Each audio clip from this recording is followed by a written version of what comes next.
Bonjour à tous et bienvenue dans cet épisode numéro 9 de Pokémap sur la région d'Alola. Pour résumer brièvement Alola, c'est un archipel composé de 4 îles principales, d'ouest en est, Poni, Melemele, Akala et Ulaula, et chaque île sont reliées aux autres par un port. Alola se distingue par deux choses, la non-présence d'arènes, remplacée par le tour des îles, mais aussi par la localisation de ses centres Pokémon. En effet, dans un jeu Pokémon classique, il y a un centre Pokémon par ville, hormis dans la ville de départ, et aucun centre Pokémon ne se trouve hors des villes. Les seules exceptions étant dans les deux premières générations, au Mont Sélénite et à la centrale de Kanto, au Cap Jumelles et au Mont Argenté de Kanto, et dans les remakes à l'Atrium de combat et au Portail Safari. À Alola, on a bien un centre Pokémon dans chaque ville, mais en plus, on a un grand nombre de centres Pokémon hors des villes et en pleine cambrousse, souvent situés près des lieux des épreuves d'ailleurs. Certains commerces sont assez répandus dans les grandes villes d'Alola comme Alola Mode, une chaîne de magasins de vêtements, La Salamèche qui est un salon de coiffure, et enfin Malassa Délice qui vend des pâtisseries typiques d'Alola augmentant le bonheur des Pokémon. L'île la plus à l'est est Ulaula, c'est une île montagneuse et la plus grande en superficie. Malié est située à l'est de cette île et est connue pour son architecture d'inspiration asiatique. La ville compte une bibliothèque appartenant à la famille royale qui est bourrée de livres parlant de légendes d'Alola. Juste à côté se trouve le centre culturel de la ville. L'attraction principale de la ville est le parc de Malié à l'est dont de subtiles allusions à Johto se sont glissées, comme la tour largement inspirée de la tour Carillon de Rosalia. Au centre, on peut trouver un lac en forme de Léviator. Bref, un coin parfait pour se détendre. Au nord de la ville, on trouve une usine de recyclage qui doit faire beaucoup pour l'économie de la ville. L'ouest de Malié est consacré au commerce. Le village Toko est situé au sud de l'île. Avant, l'économie du village tournait autour du centre commercial Bradley Prix, mais ce dernier est désaffecté, donc la ville tombe un peu en désuétude. Néanmoins, avec la création de la Ligue Pokémon au sommet du mont Lanakila qui surplombe la ville, le site est devenu la dernière étape avant la Ligue, ce qui pourrait redynamiser la ville. C'est aussi dans l'ouest du village que se trouve le foyer Aether où travaillent des membres de la fondation controversée. Dans l'est du village Toko, on peut trouver des caravanes et un motel. Les légendes disent que le village Toko aurait été détruit par un Pokémon tutélaire. Au nord-ouest se trouve la ville de Kokoyo. La ville est entourée de fortifications, ce qui est censé la protéger. Problème, la ville a été conquise par la Team Skull et résultat, ce sont ces derniers qui sont protégés par les murailles. Impossible de les y déloger. Résultat, la ville semble durablement partie par être contrôlée par les Skulls. Pourquoi on ne les déloge pas? Bonne question. Peut-être que Dan a juste la flemme, ou peut-être que la ville était déjà abandonnée et que les pouvoirs publics ont trouvé ça cool que des habitants réinvestissent les lieux. Et puis, au final, si tous les Skulls sont parqués au même endroit, le reste de la région a la paix. L'île d'Akala semble très dynamique et la plus propice à accueillir des touristes. Elle compte 3 voire 4 villes si on compte la rue du Dôme Royal. Hohoale est la plus grande ville de l'île, et comme les autres grandes villes, c'est là que se trouve l'embarcadère reliant Akala au reste d'Alola. Les touristes fortunés pourront réserver dans un hôtel de luxe nommé l'hôtel des Embruns, puis ensuite faire un peu de golf au club Ano Ano ou du shopping dans le magasin de vêtements d'à côté. Pour tout renseignement supplémentaire, les touristes pourront se rendre à l'office du tourisme de la région. En plus de son activité touristique, la ville compte aussi les bureaux de la fondation Aether, le centre de recherche interdimensionnel et même les bureaux de Game Freak. Au sud de la ville, les touristes pourront visiter Konikoni, un charmant village typique d'Alola qui compte bon nombre de commerces uniques. Certes, il n'y a pas de lieu dans lequel les touristes peuvent s'installer, mais la proximité avec la ville de Hohoale permet d'apporter bon nombre de touristes au commerce de la ville. À l'est de l'île, on trouve la rue du Dôme Royal dont on peut se poser la question, est-ce que c'est une rue ou une ville à part entière? Ce qu'on peut dire, c'est que c'est un lieu qui compte peut-être 2 des institutions qui brassent le plus de monde. Le Dôme Royal, une grande arène où s'affrontent 4 dresseurs sous les acclamations du public, et ensuite la grande surprise Bradley Prix qui permet aux habitants de tout Akala de faire leurs courses. Bref, peut-être une ville très importante sur le plan économique. Au centre de l'île se trouve Ohana, un petit village de fermiers entouré de ranchs et de pâturages. Ici, pas de commerce pour attirer le chaland. Néanmoins, faire un détour pour visiter ce village atypique avec ses maisons en bois et son décor de western vaut largement le coup. L'île de Melemele est composée de 2 villes, dont Eka Eka qui est peut-être la plus grande ville de toute Alola. Eka Eka est composée de plusieurs parties. Au sud-ouest, on trouve le quartier du port avec des services publics comme un embarcadère, un commissariat et une mairie. Au cœur du quartier commercial du nord-ouest de la ville trône un gros bâtiment dans lequel on peut trouver tout un tas de commerces comme le magasin de vêtements Grassidé, le buffet Baston, le maître des capacités, un antiquaire et même une scène pour du théâtre. À l'est du gros bâtiment, encore des commerces, mais surtout il y a le plus grand gratte-ciel d'Alola avec une office du tourisme au rez-de-chaussée. Si on poursuit vers l'est, on tombe sur le quartier de la plage, qui est un quartier résidentiel en face d'une grande plage. Si on continue encore plus à l'est, on tombe sur les abords des Kaeka, situés au pied de la colline d'Ikara. Elle est composée d'un centre Pokémon, d'une grande école de dresseurs et du laboratoire du professeur local. Situé au centre de l'île, au sommet d'une colline, trône le village traditionnel de Liliu, avec ses maisons sur pilotis et son hôtel au centre du village. C'est ici que les dresseurs locaux sélectionnent leurs Pokémon de départ confiés par le doyen et commencent leur tour des îles. Bref, un moment inoubliable pour toute personne qui a un jour fait le tour des îles. L'île de Poni, à l'ouest, est très sauvage, peu habitée et ne compte qu'une seule ville, le village flottant, situé au sud de l'île. C'est un village sur pilotis sur lequel des bateaux peuvent s'amarrer dans lequel vivent les résidents permanents de la ville. Hormis un restaurant, la ville n'a pas beaucoup de commerce. Normal, vous me direz, la ville n'est pas très grande. Néanmoins, la charmante bourgade est loin d'être déserte, puisque c'est le point de départ pour les explorateurs souhaitant visiter l'île sauvage de Poni.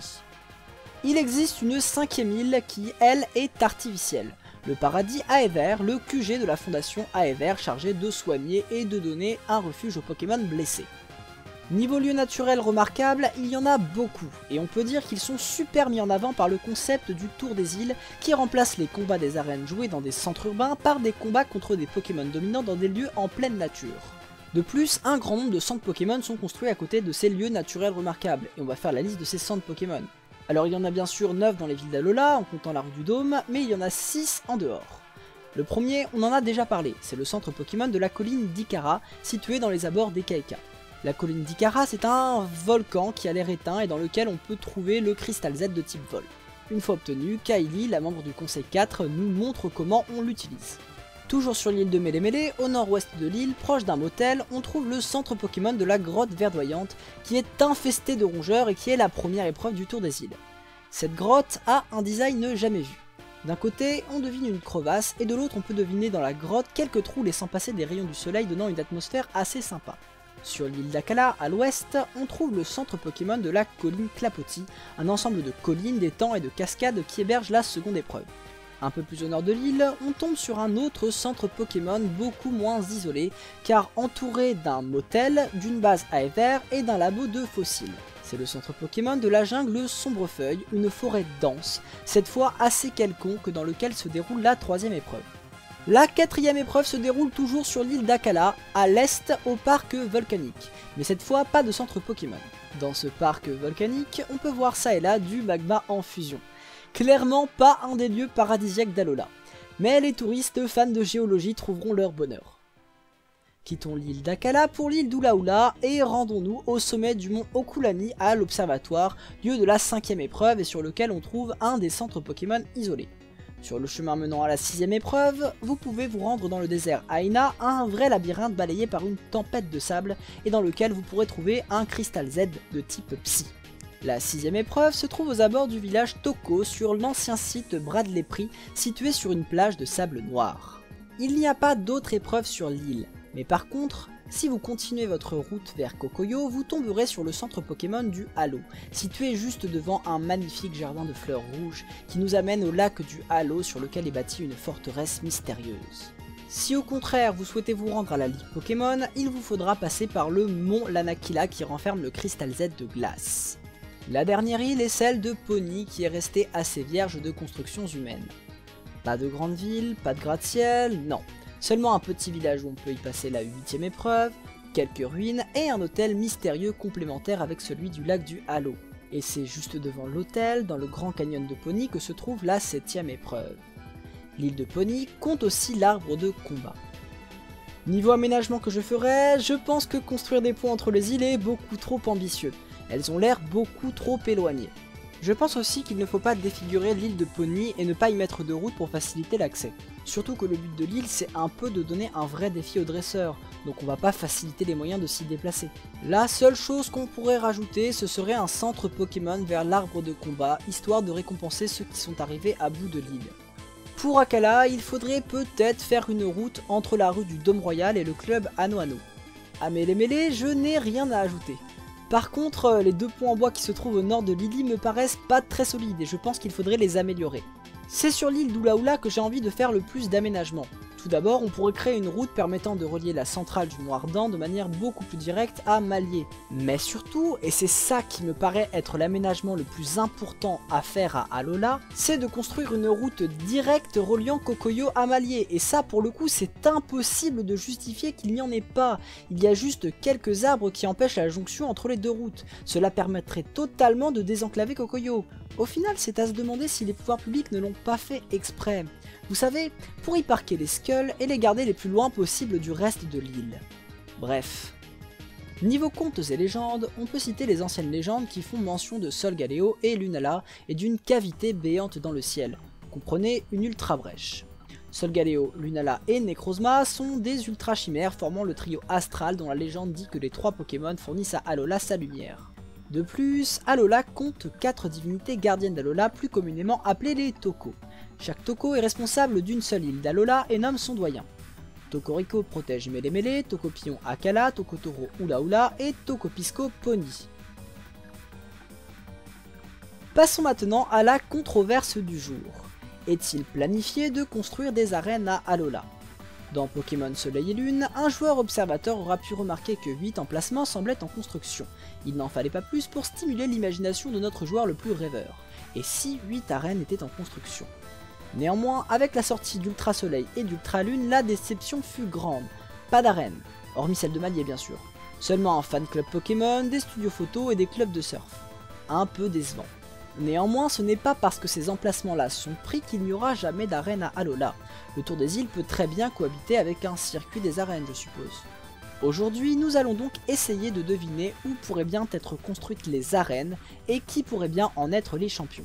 Le plus logique pour les champions, ce serait de prendre les doyens qui ont à peu près le même profil que des champions. C'est-à-dire qu'ils doivent être de puissants dresseurs, que tout aspirant maître Pokémon doit combattre, tout en protégeant une ville. Les cristaux Z relatifs au type, c'est la preuve de notre compétence, et seuls des dresseurs importants comme les capitaines des épreuves et les doyens peuvent les délivrer. Il y a aussi 2 cristaux Z que l'on obtient en bravant la neige et le sable, et les 4 restants sont délivrés par 3-4 dresseurs qui ne sont ni doyens ni capitaines d'épreuves. Molen, Guzma, Apocine et dans une moindre mesure Kaili qui ne nous donne pas directement le cristal mais semble veiller sur le lieu où on le trouve et nous montre la chorégraphie à faire.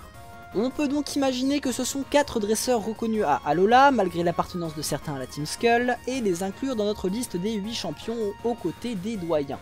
A noter qu'avec la montée en grade de Margie, cette dernière pourrait aussi prétendre au poste. Mais enfin, restons sur les 8 personnages qui nous remettent un cristal Z et qui ne sont pas des capitaines. Maintenant que l'on a nos champions, où pourraient bien se situer les arènes? L'emplacement qui me paraît le plus évident est situé sur l'île de Pony. Il se trouve au village flottant et c'est un des rares emplacements vides du premier opus où rien n'a été construit. Ça pourrait être le lieu parfait pour l'arène de Polly, la doyenne de l'île. Sur l'île d'Ulaula, il ne sera pas difficile de convertir l'arène de Kanto en une vraie arène d'Alola pour Molen. Au village Toko, il y a un petit muret qui entoure une zone vide dans lequel il y a de la place pour y construire une arène et dans lequel on pourrait y caser Dan. À Kokoyo, il y a énormément de place juste devant le manoir chelou, à condition de virer des épaves de voitures qui traînent devant. Comme après les événements d'Ultra Soleil et d'Ultra Lune, la Team Skull semble toujours en possession des lieux, cela pourrait être l'arène d'Apocine. Sur l'île de Melemele, on pourrait construire une arène à l'est d'Ekaeka, juste à gauche de l'école des dresseurs pour Guzma, qui semble être liée à cette île. On peut aussi envisager de mettre l'arène de Kaili à l'intérieur de la colline d'Ikara, mais je suis moyen fan de cette option, donc je vais plutôt retenir la première. Y a-t-il besoin de construire une arène à Lily? Est-ce que l'hôtel au centre du village ne suffirait pas? Si c'est pas le cas, il y a toujours un peu de place à l'est. Dans tous les cas, le champion de l'arène serait le doyen de l'île, Pectorius. Sur l'île d'Akala, il y a aussi pas mal de possibilités pour les 2 championnes restantes. Tout d'abord à Konikoni, je pense que l'on peut transformer la Joalie d'Alixia en une arène. Après tout, en 5ème génération, bon nombre d'arènes avaient aussi une seconde fonctionnalité. La dernière arène pourrait être construite sur la rue du Dôme Royal. C'est un coin en pleine expansion et juste à côté du parcours de golf, ce qui est parfait pour Kaili. Voilà, cette vidéo est maintenant terminée. Si ça vous a plu, vous pouvez lâcher un like et vous abonner. Et si vous avez envie de prendre des vacances sur la magnifique île d'Alola sur laquelle il y a du magma en fusion, vous pouvez le dire dans les commentaires.